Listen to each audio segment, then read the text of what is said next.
네, 안녕하세요. 오늘은 제로원데이 플레이그라운드에서 제로원 토크 확장된 세계의 플레이어라는 제목으로 토크를 진행하려고 합니다. 제로원데이 토크는요, 총 4가지 이제 주제로 구성이 되어 있는데요.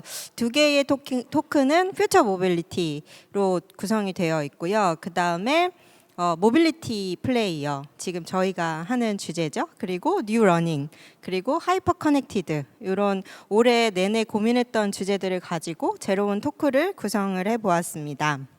그러면 오늘 토크 패널 분들을 조금 소개를 드리도록 하고요. 저하고 처음 눈을 마주치신 끝에 계시는 패널 분 먼저 소개를 드리도록 하겠습니다. 2021년 제트랩 크리에이터로 활동하셨던 이찬 크리에이터님이십니다. 저는 이제 로보틱스 엔지니어로 활동하다가 이제 제로원에서 이제 로봇과 인간 사이의 경계에 관한 전시들을 했고, 그리고 최근에는 물류 로봇 스타트업 플로틱의 대표로 활동하고 있는 이찬입니다. 네. 그리고 두 번째로는 한양대 에리카 융복합 교과목 기계평 주간 교수님으로 계신 오영진 교수님 패널로 참여해 주셨고요. 네, 안녕하세요. 오영진입니다. 저는 학교에서 이제 아이들 가르치고 또 연구하는 사람이고요.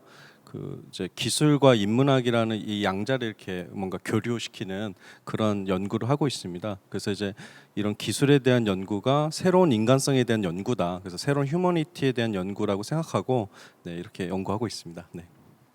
세 번째로는 2021년 크리에이터로 참여해주신 오주영 크리에이터님 오셨습니다. 안녕하세요. 저는 디지털 미디어 아티스트인 오주영이라고 합니다. 게임이라든지 AI 또 여러 가지 다양한 기술을 활용해서 그 기술의 의미를 한 번 더 물어볼 수 있는 그런 작품을 하고 있습니다. 네, 그리고 마지막으로는 앨리스 온 편집장으로 활동하시고요. 올 한 해 동안 또 제로원의 멘토로 활동해주신 허대찬 편집장님 오셨습니다. 네, 안녕하세요. 허대찬입니다. 저는 기술로 인해서 발생된 여러 가지 문화예술적 현상에 관심을 가지고요. 사람이 그것을 어떻게 바뀌었는지, 그리고 그 현상들이 예를 들어서 예술적으로 어떻게 표출되는지, 그리고 게임이나 다른 여러 가지 재미있는 문화적 현상들을 통해서 발화되는 많은 여러 가지 다양한 재미있는 사건들에 대해서 다루고, 그것들을 사람들과 전시라든지 강의나 여러 가지 글쓰기 등으로 접촉하고 있는 그렇게 활동하고 있는 사람입니다. 네, 와주셔서 감사합니다. 그리고 저는 오늘 제로원 토크를 진행할 신윤선입니다. 만나서 반갑습니다. 새로운 플레이어라고 했을 때 저희가 쉽게 생각하면은 우리가 요즘 흔히 얘기하고 있는 인공지능, 그리고 우리하고도 함께 크리에이터 역할을 해주었던 스팟 같은 로봇, 그리고 외계 혹은 우주 이런 다른 세계에 대한 이야기, 이런 것들도 새로운 플레이어가 아닌가 그렇게 생각을 해보고요. 역시나 그리고 한 가지의 페르소나가 아니라 다양한 공간에서 혹은 다양한 가상의 세계에서 다양하게 드러나고 있는 부캐, 유재석도 부캐가 굉장히 많잖아요. 이런 부캐의 어떤 부상도 그렇고 새로운 존재의 등장에 대해서 저희가 한번 이야기를 더 심도 있게 나눠보면 좋을 것 같다는 생각이 듭니다. 그래서 최근에 로보틱스를 주제로 이제 작업을 열심히 하고 계시는 이찬 크리에이터님 말씀을 이어서 들어보도록 하겠습니다. 저 질문에 있는 단어 중에 이제 새로운 존재 등장이라고 나와 있는데, 저는 로봇이 새로운 존재는 아니라고 생각하거든요. 근데 이게 존재 등장이라고 하면 이제 인간 입장에서 뭔가 새로운 관점을 바라봤다거나 아니면 고유의 가치를 다시금 발견했다, 이렇게 해석할 수 있을 것 같은데, 저는 그런 의미에서는 로봇이 어떤 유일한 현재를 다루고 있는 학문이어서 그게 가능한 것이 아닌가 생각을 했어요.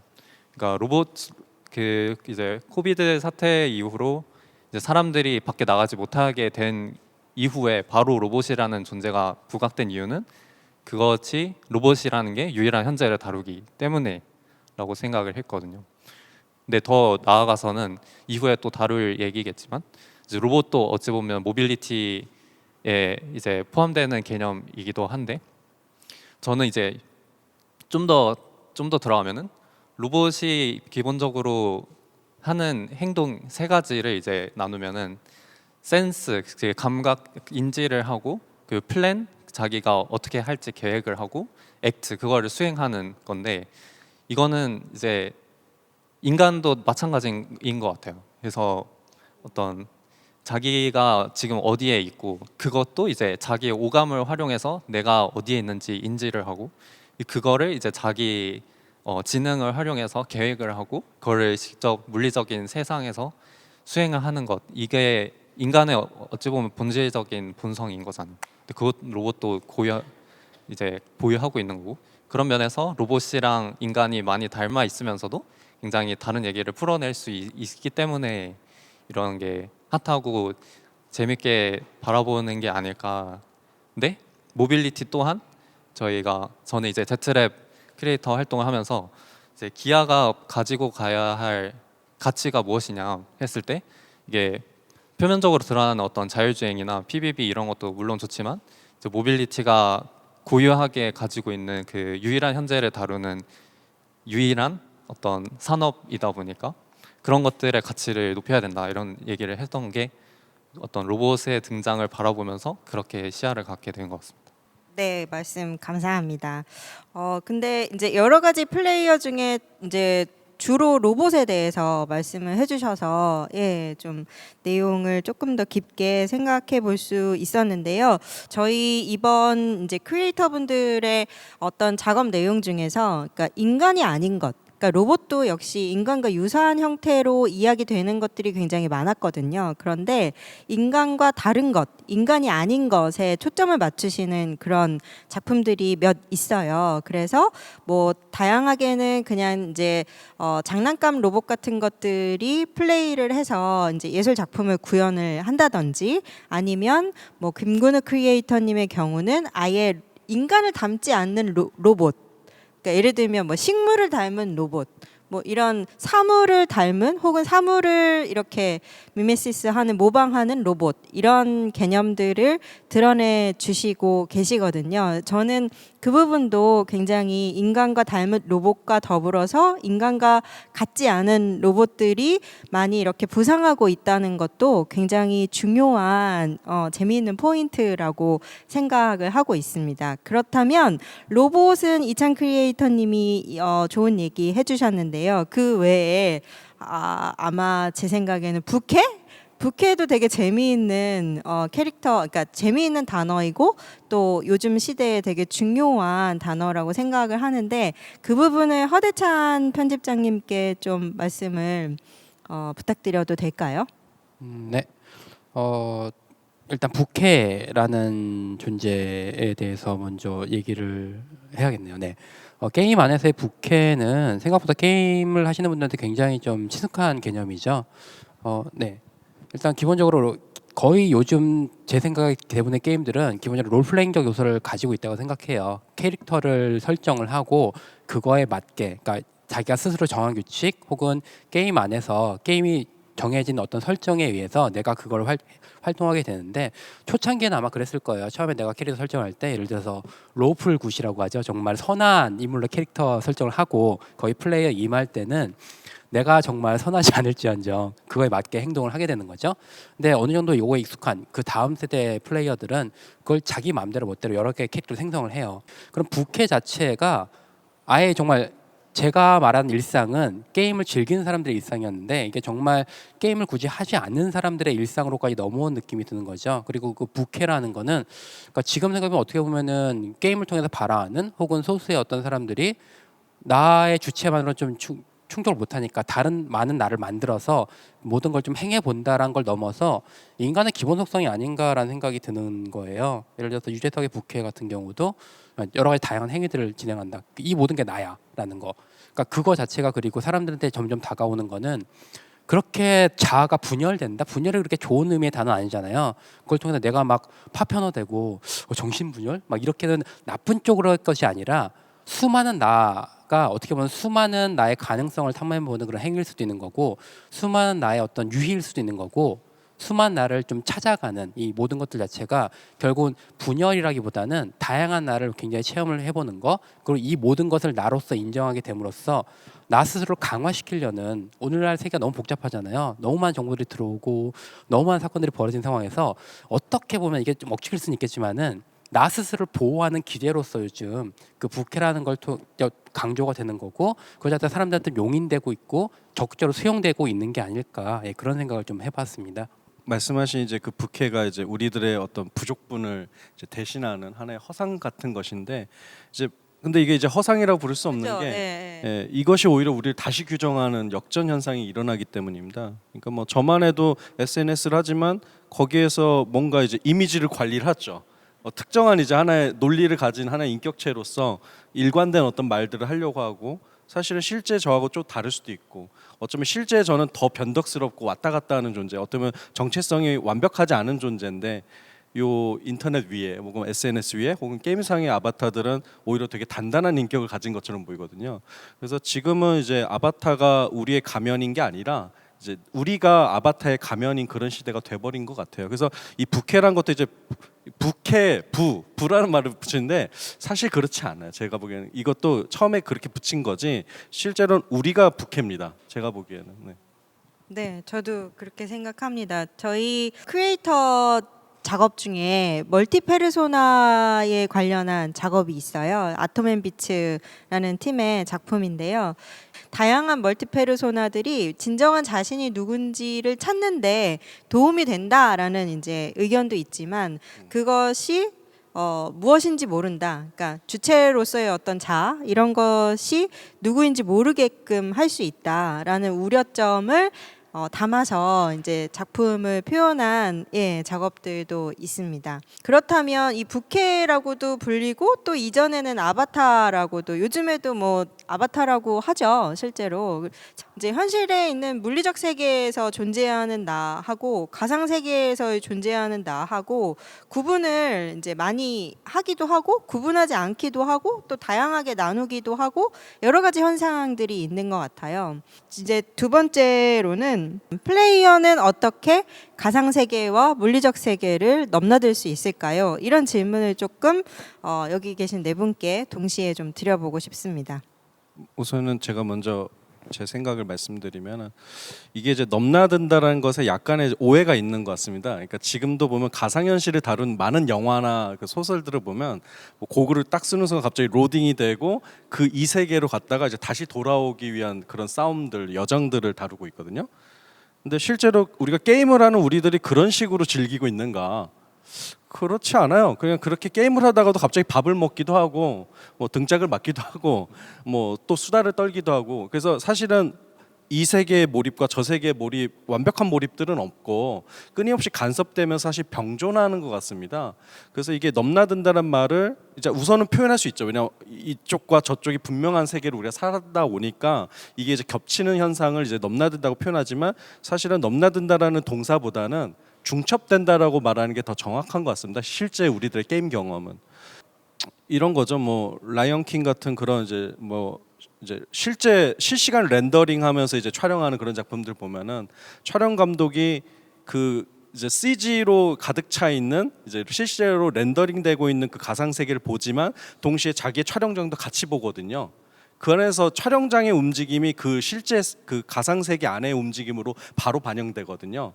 그러니까 정말 두 개를 다 보고 있다라는 겁니다. 두 개를 한꺼번에 다 보고 있다라는 거고 그리고 다른 한편으로는 이제 이미 이제 이 넘나듦은 다른 의미에서 이제 그 화폐적인 관계를 통해서 넘나들고 있는 것 같아요. 그러니까 네, 그 사이버 머니 혹은 뭐 게임 머니를 획득하고 그것을 이제 현실 사회에 있는 화폐로 이제 환전하면서 드디어 연결이 이루어졌다고 얘기를 하는 거죠. 그리고 많은 사람들이 요즘 솔직히 말하면 메타버스에 관심 갖는 이유도 그 화폐적 연결에 상당한 관심이죠. 솔직히 말하면 여기에서의 먹거리와 일거리가 좀 부족해지고 있으니까 마치 이제 새로운 이제 영토를 지금 그쪽에다가 이제 지금 발견한 것이거든요.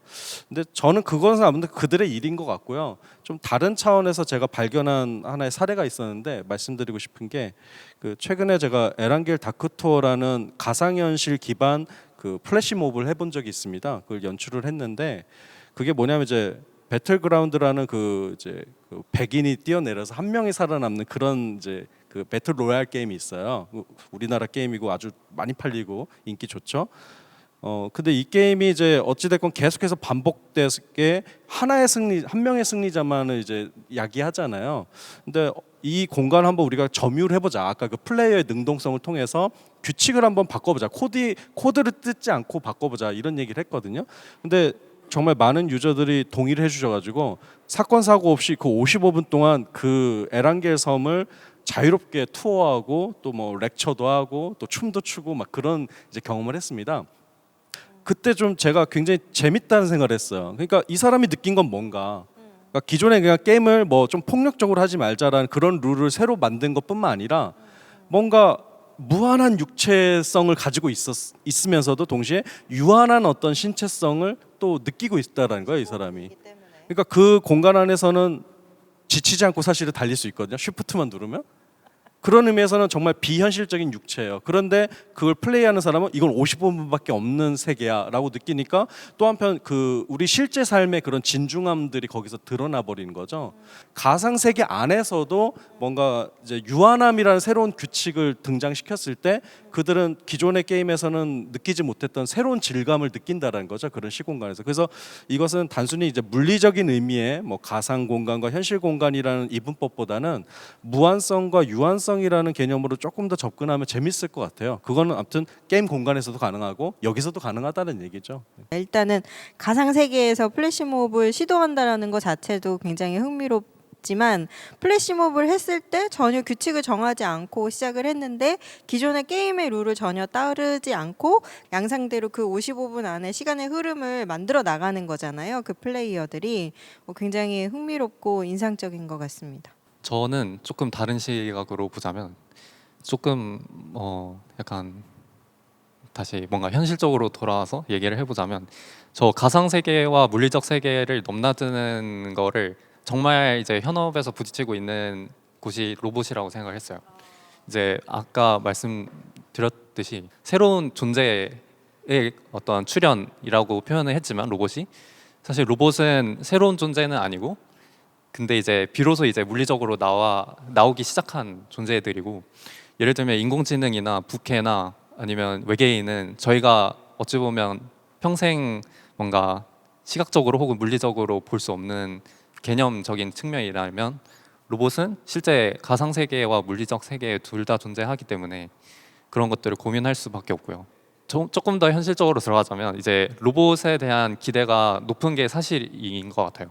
이제 SF나 이런 매체들로 봤을 때는 로봇에 대한 기대가 굉장히 높고 근데 물리적으로는 아직은 구현될 수 없는 물론 스팟이라는 훌륭한 로봇도 있지만 이제 없기 때문에 그것을 어떻게 저희가 경계를 지어주느냐 혹은 이제 어떻게 넘나드느냐를 제시하느냐에 따라 앞으로 로봇을 어떻게 바라보고 그런 것들을 정의한다는 점에서 저는 이제 어떻게 넘나들까를 답을 찾고 있는데 그 과정이 되게 재밌고 제가 정말 능동적으로 플레이하고 있구나 이런 것들을 느끼고 있는 것 같아서 좋은 것 같습니다. 네, 저도 그 말씀을 꼭 드리고 싶었어요. 이찬 크리에이터님이 가상 세계와 물리적 세계를 넘나드는 능동적 크리에이터다. 그런 말씀을 좀 저도 드리고 싶었습니다. 감사합니다. 저도 처음에 가상세계와 물리세계보다도 넘나듦이라는 것 자체로부터 시작을 했었어요. 그래서 오영진 선생님께서 말씀하신 것 어떻게 보면 궤가 좀 닿아 있는데 살짝 좀 다른 관점에서 출발했던 거는 결국은 이런 넘나듦이 우리의 신체의 물리적인 좌표의 이동보다도 사람들이 최근에 가장 충격을 준 거는 결국은 통신의 발달이었던 것 같아요. 네, 통신의 발달을 통해서 넘나든다. 결국 사람의 신체는 고정돼 있지만은 전화기라든지 뭐 PC 통신이라든지 이런 걸 통해서 사람들이 연결이 되는 거죠. 그 연결되면서 서로의 의식이 교차하고 메시지를 주고받는 것 자체가 그거 역시 넘나듦이라고 생각을 했었어요. 매트릭스 같은 경우는 그러니까 좀 극단적인 상상이죠. 네, 우리의 정신 자체가 완전 신체를 떠나서 가상 세계에 활동하고 있는 그런 모습들인데 그것은 일종의 한 극단이었고, 그러니까 그것 여러 가지 상상력들이 등장했는데 이걸 다시 게임으로 돌리면은 지금 게임 안에서 우리는 어떤 넘나듦을 행하고 있는가? 역시나 여기서 질문에서 나왔던 가상 세계와 물리적 세계를 넘나드는 건 맞긴 한데 제가 봤을 때는 그 아까 오영진 선생님께서 말씀하신 중첩하고도 좀 연동이 될 수 있을 것 같아요. 우리는 분명히 정신 자체가 게임 안으로 들어가는 건 맞아요. 그러니까 제 생각에는.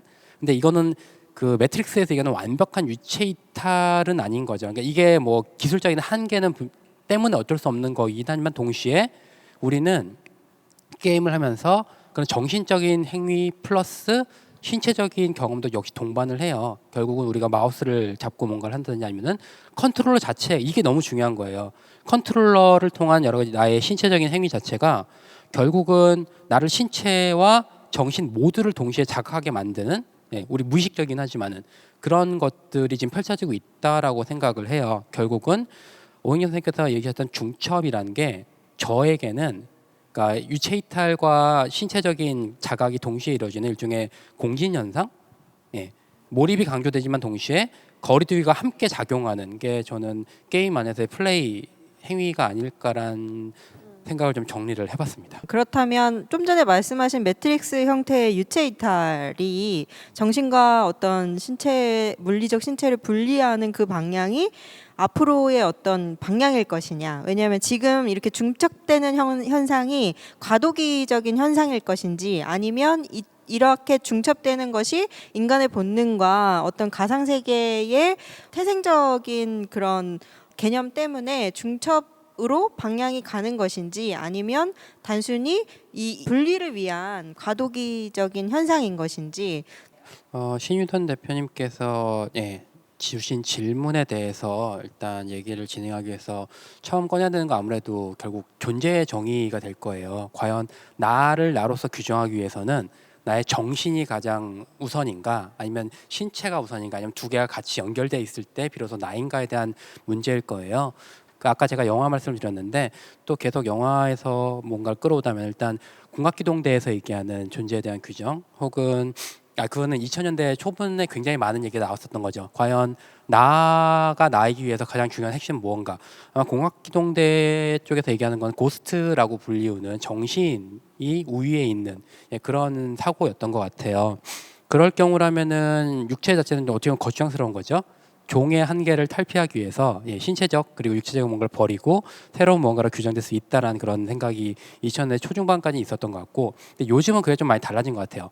육체나 신체성 자체가 굉장히 강조되면서 이 두 가지가 같이 있어야 존재해야 비로소 나이겠다라고 얘기하는 게 제임스 카메론의 아바타라는 영화도 비슷한 맥락일 거예요. 정신은 그러니까 이동할 수 있는 그런 기술을 갖고 있잖아요. 근데 결국은 육체로 돌아가거든요. 외계 신체 육체나 아니면 그 주인공 이름 뭐였지? 그 인간의 육체 그 어느 식으로 결국은 같이 있을 때 비로소 의미가 있다라는 그런 메시지가 있는 것 같아요. 예를 들어서 지금 일론 머스크가 뉴럴링크 기술에 대한 계속 발전을 하고 있는데 그 타겟은 신체가 굉장히 불편한 사람들이 인터페이스를 통해서 그러니까 가상세계에 접속한다 혹은 가상세계에 뭔가를 움직인다. 지금은 육체적인 무언가를 대신할 여러 가지 로봇 장치들을 움직인다, 뭐 기계들을 움직인다 정도인데 그런 식의 이탈은 필요한 분들이 있기 때문에 그것들은 활용될 수 있다라고 생각을 하고요. 그러니까 그럼에도 불구하고 하여튼 여러 가지 의미에서 저는 신체 그리고 완벽한 유체 이탈 자체는 좀 아닐 것 같다고 생각하는 게 좀 약간 보수적인 차원에서 좀 욕심이 있는 거죠. 역시 가상 세계가 우리가 새롭게 개척한 세계이고 여전히 이 우리가 발을 딛고 서 있는 물리적 세계가 있는데 저는 이 두 세계를 모두 놓치고 싶진 않은 거죠. 그러니까 가상 세계로 완벽하기 전이 그거는 어떻게 보면은 인간의 종을 탈피해서 정말 더 나은 자유를 확보한다라는 느낌보다는 굳이 내가 왜 물리적 세계를 버려야 돼라는 느낌이 들어서 결국 기술이 계속 발전을 하더라도 그러니까 신체가 행해 있는 물리적인 세계와 정신이 한순간 접속한다, 중첩된다 혹은 공진하는 그런 가상 세계를 같이 살아갈 수 있는 게 우리의 미래가 아닐까란 그런 생각을 좀 해봤습니다. 네, 저도 아까 방금 허대찬님이 말씀하신 것처럼 그런 뉴럴 링크라든지 그다음에 이제 어떻게 보면 2000년 초반에 있었던 그 인간의 정신이 전산화돼서 완전히 복제될 수 있다라는 개념에 한편으로 굉장히 몰입해 왔었고 그래서 이제 미디어 아티스트가 된 것 같기도 한데요. 문제는 제가 이제 2017년도부터 잠깐 연구를 했던 내용이 이제 인간의 어떤 시각성을 시뮬레이션을 해서 인간이 어떻게 무언가를 보고 그걸 인식하고 그걸 감상할 수 있는지에 대한 그런 알고리즘을 한번 이렇게 같이 제안을 한 적이 있었어요. 근데 그때 만들면서 굉장한 회의감에 빠졌었던 것이 이게 되면 참 좋을 텐데 이 감상 뭔가가 나 대신 감상을 한다라든지 어떤 우리가 인간만이 할 수 있는 어떤 인지 구조를 전산화해서 완벽히 재현한다면 그게 정말 똑같은 걸지를 넘어서서 그게 왜 필요한지에 대한 좀 질문이 많이 생기더라고요. 그리고 그게 대체가 될 수 없다는 그런 결론을 저 스스로 내면서 되게 모순적인 작업을 하나 만든 게 예술 작품이 다른 예술 작품을 감상하고 그걸 완벽하게 보는데 적당히 이제 인식도 다 해요. 그러니까 화면에 있는 9,000개의 사물을 이 인공지능을 통해서 이 학습을 시켜서 이게 자동차다, 이게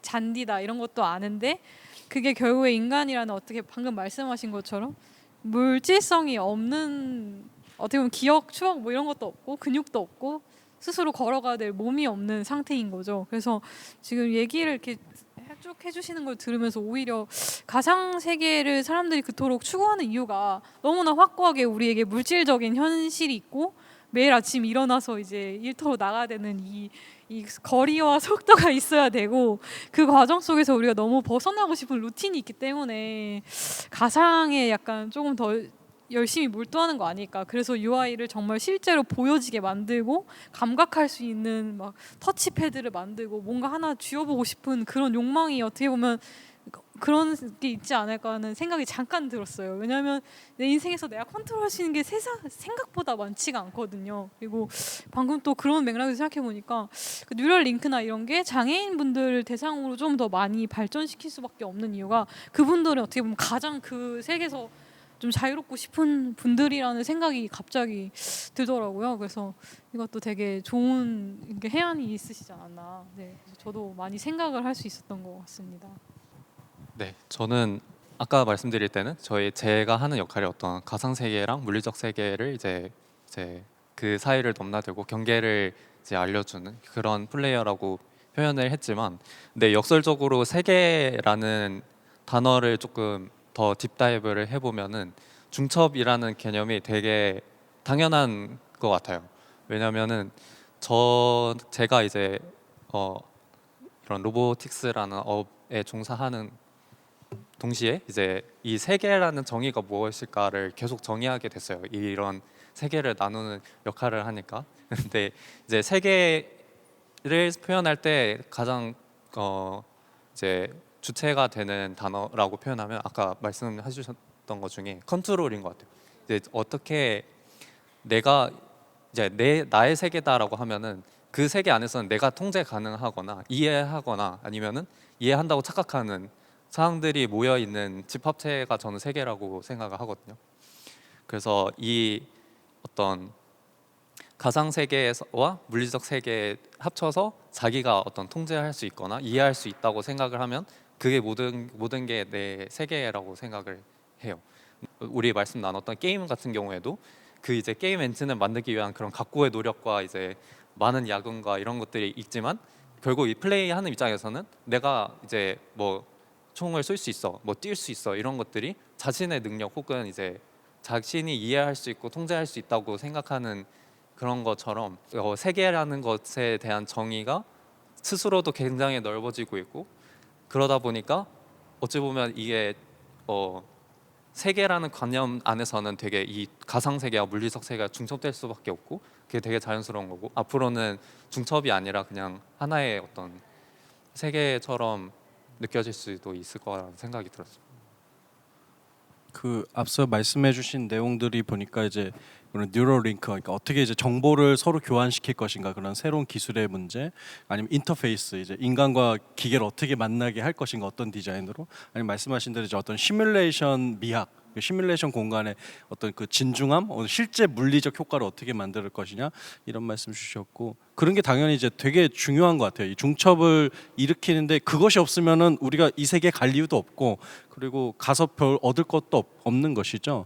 근데 이제 그런 어떤 긍정적인 지점 말고 제가 보기엔 부정적인 지점도 있는데 이건 이제 한시적인 걸 수도 있다고 생각하는데 현재 우리 시대의 이 네트워크의 그런 가상과 현실의 중첩이 저는 좀 부정하고 허접하다고 생각합니다.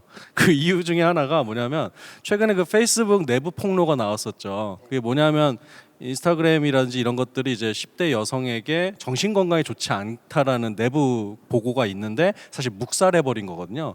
그 이유는 아시겠지만 인스타그램에 들어가서 우리가 굉장히 화려한 그런 남들의 사생활들을 보게 되는데 사실 부러움과 질시의 제 대상입니다. 나 스스로는 나르시시즘을 발산하지만 그것조차도 경쟁하고 있는 거라. 그러니까 사실은 올바른 자기 자신에 대한 관념이 없고 항상 모자란 나밖에 없는 거죠. 모자란 나에 대한 개념. 그러니까 이거는 뭐 제가 무슨 꼰대라서 이게 여기가 더 중요해라는 말이 아니라 항상 모자란 나를 느낀다는 게 되게 중요하고 이게 이제 정신적으로 문제가 데미지가 있다라는 거예요. 이 얘기를 왜 드리냐면 근데 바로 이 질시, 질투, 때로는 분노가 계속해서 그 SNS를 하게 만들어요. 그러니까 오랫동안 거주하게 만든다는 거예요. 가상 세계에. 이 가상 세계가 들어갔다 나와 버리면은 플랫폼 사업자는 남는 게 없습니다. 오랫동안 있어야 되는데 지금 현재는 오랫동안 있게 하는 방법 중에 하나가 인간의 부정적 감정을 끌어내는 방식으로만 지금 사실 디자인이 됐던 게 제일 문제입니다. 그러니까 지금 현재 우리가 중첩하고 있다는 사실 자체는 중요하지 않다고 생각해요. 그건 그냥 사실인데 어떤 가치로 그 중첩하고 있느냐인데 현재 그런 마음으로 중첩하고 있다라는 거예요. 그리고 또 한편으로는 예를 들어 새벽 배송 같은 시스템인데 예를 들어 오늘 제가 아침에 새벽에 클릭을 했는데 4시, 5시에 배달 오거든요. 이것도 일종의 그 중첩이에요. 그러니까 물론 완벽한 중첩은 아니에요. 한 5시간 정도의 유격이 있지만 과거에 비하면 엄청난 중첩을 일으키는 겁니다.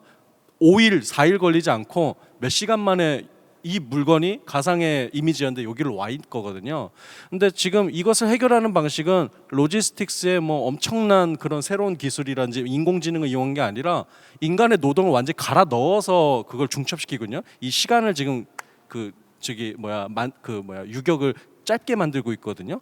그러니까 부정하고 허접하다는 겁니다. 지금 이 중첩의 현상 자체가. 그래서 이 디자인, 이 소셜 디자인 그리고 현실의 이런 로지스틱스의 디자인을 저희가 개선하지 않고서 이제 오로지 이제 이런 어떤 정보의 자유로운 흐름이라든지 이런 낭만화된 얘기만 할 수 없다. 그런 생각이 좀 듭니다. 네.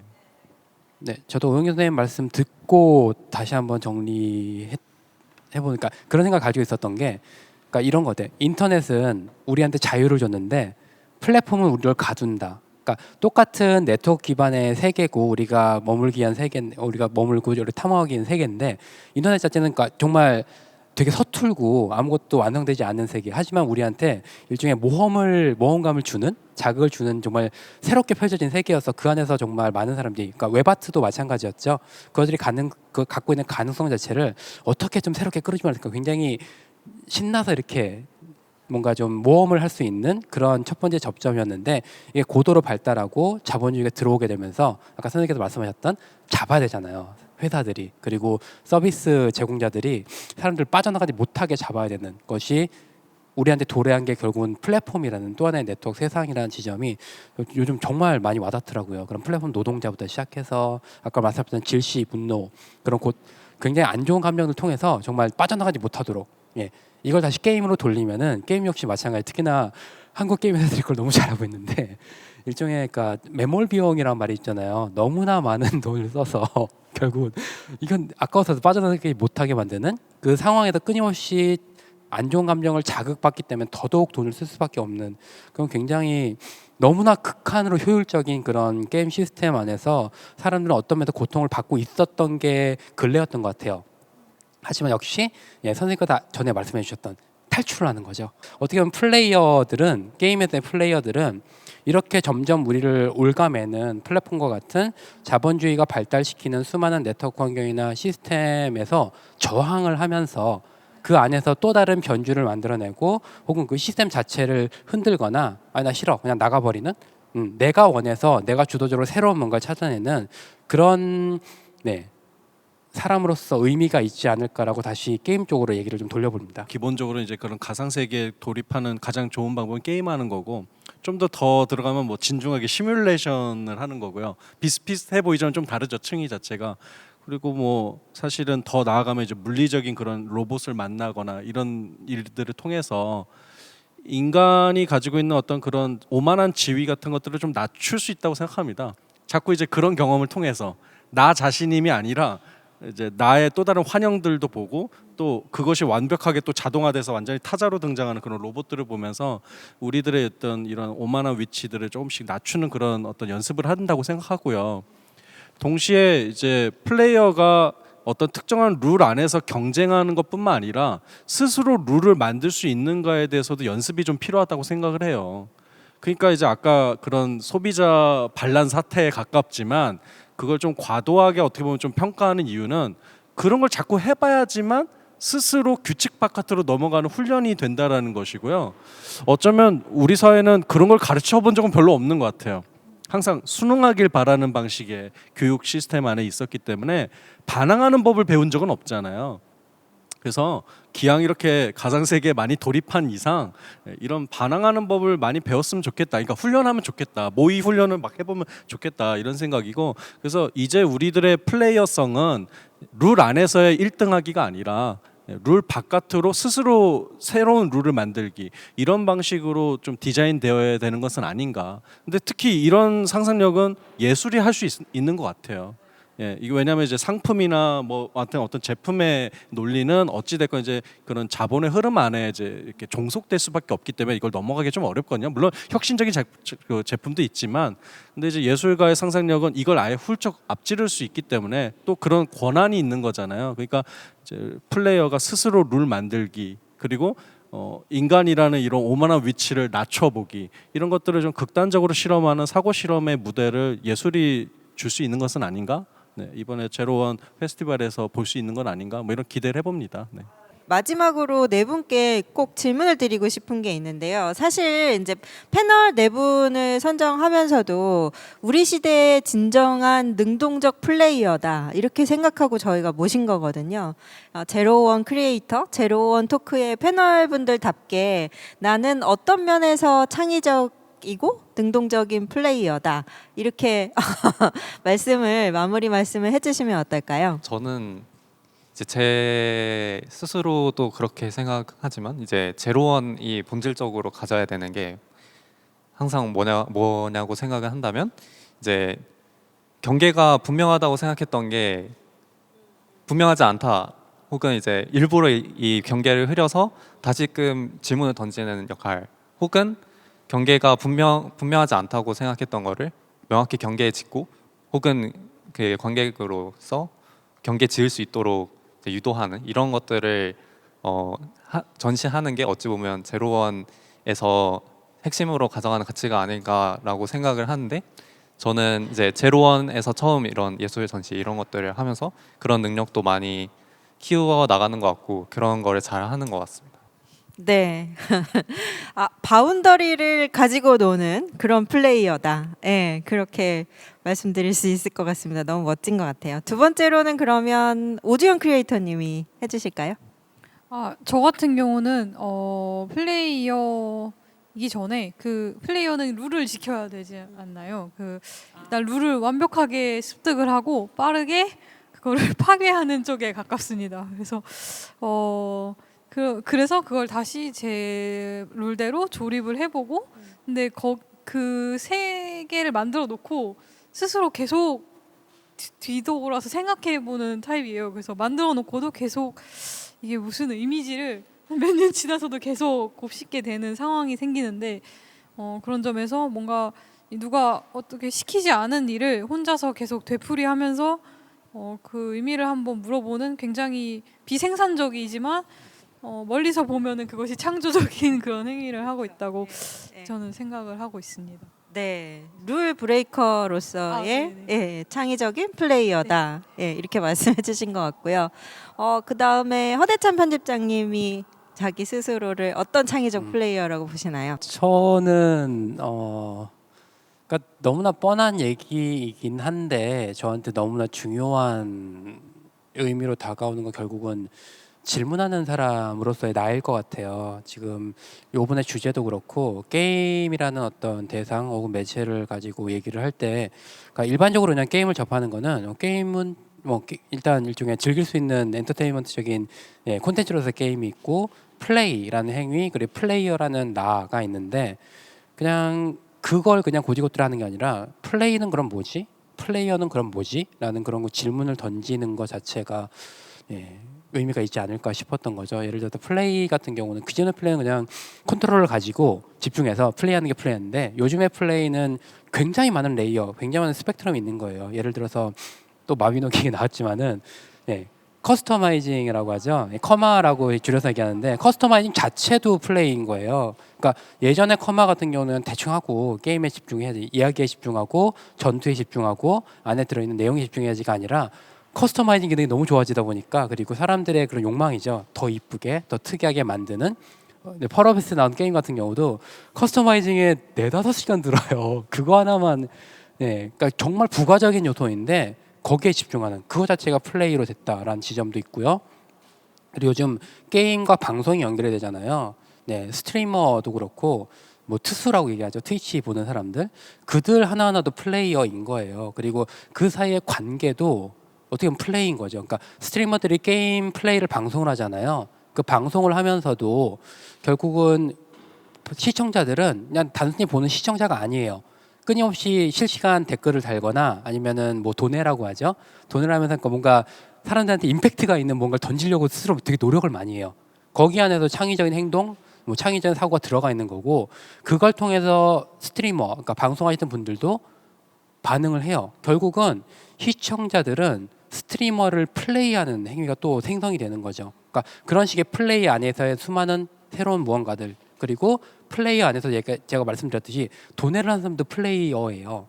그런 식으로 그 안에 수많은 스펙트럼이 생성되는 것 자체에 대해서 끊임없이 질문을 던지고 그것들 자체에 대해서 이거 재밌지 않아요? 이렇게 계속 뭔가 질문과 답을 뭔가 만들어내면서 제기하는 자로서의 제가 의미가 있지 않을까라는 생각을 해봤습니다. 맞는 것 같습니다. 모든 것에 질문을 던지는 창의적인 플레이어. 허대찬 편집장님이셨고요. 마지막으로 오영진 교수님도 스스로 한번 규정해 주실 수 있을까요? 네, 뭐 저의 창의성은 모르겠고요. 오늘날의 이제 창의성이 굉장히 위기에 맞이하고 있다라는 건 사실인 것 같아요.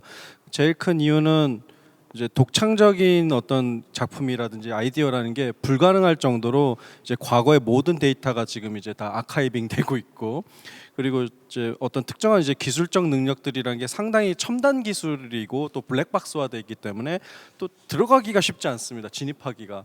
그러니까 그런 의미에서 뭐 나 자신으로부터 시작하는 무엇을 만드는 게 되게 어려운 것 같아요. 과거로부터도 압박을 받고 있고 뭐 말 그대로 이제 기술의 어떤 그런 고도화로부터도 이제 압박을 받고 있는데 그래서 저는 오늘날의 창의성은 교활함이 필요하다고 생각하고 그 교활함은 뭐냐면 이게 뭐 가치 중립적인 말입니다. 어떤 룰 안에서 이미 제공되어진 그러니까 잠재성을 열어 제끼는 방식이 더 중요하지 않는가라고 생각합니다. 그래서 사실 저는 가상현실이라는 말을 잘 안 씁니다. 요즘 일부러 안 쓰고 잠재현실이라는 말을 오히려 더 쓰려고 하는데 가능과 잠재는 완전히 다른 말이죠. 가능은 확률적인 어떤 그 미래를 얘기를 하는 거고 잠재는 이미 있는 미래를 말합니다. 근데 어쩌면 우리는 이미 있는 미래도 깨닫지 못하거나 해방하지 않고 지금 있는 셈입니다. 제가 보기엔. 그래서 확률적인 그런 미래를 여는 것도 좋은 일이고 그러나 이미 있는 것도 여는 것도 굉장히 좋은 일이다. 더 쉬운 일일 수도 있다. 그래서 이게 이제 무슨 추상적인 얘기를 하는 게 아니라 이미 이제 우리 주변은 수많은 이런 기술적 장치와 여러 가지 룰로 이제 가득 차 있는데 그 자체로도 그 하나의 이제 어떤 잠재되어 있는 수많은 미래들이 있기 때문에 그걸 교활하게 이용하는 것이 오늘날의 창의성의 어떤 또 다른 나아갈 길이 아닌가. 그래서 예술가들이 훨씬 더 교활해질 필요가 있다. 그런 생각이 좀 듭니다. 네. 오늘의 주제는 모빌리티 플레이어였습니다. 플레이어라는 개념은 아주 쉽게는 이제 게임에서부터 나왔다라고 볼 수도 있을 것 같은데요. 굳이 게임이라는 어떤 하나의 현상과 세계를 이제 모빌리티와 병치시키지 않고 플레이어라는 단어를 오늘의 주제로 삼은 이유는 아까도 이제 주로 많이 말씀해 주셨지만 주체적이고 능동적이고 그리고 경계를 허물고 질문을 계속하고 또 창의적이고 그리고 교활해질 수 있는 그런 여지를 갖기 위해서 이제 주체를 중심으로 능동적인 플레이어를 하는 사람들을 플레이어라고 규정하기 위함입니다. 오늘 이런 규정에 있어서 좋은 말씀 나눠주셔서 너무 감사하고요. 또 많은 이야기들을 앞으로도 계속 이어나갈 수 있으면 좋을 것 같습니다. 오늘 토크는 여기서 마무리 짓도록 하겠습니다. 오늘 출연해주셔서 감사합니다. 제로원을 위해서 마지막으로 응원의 박수 한 번만 부탁드리겠습니다.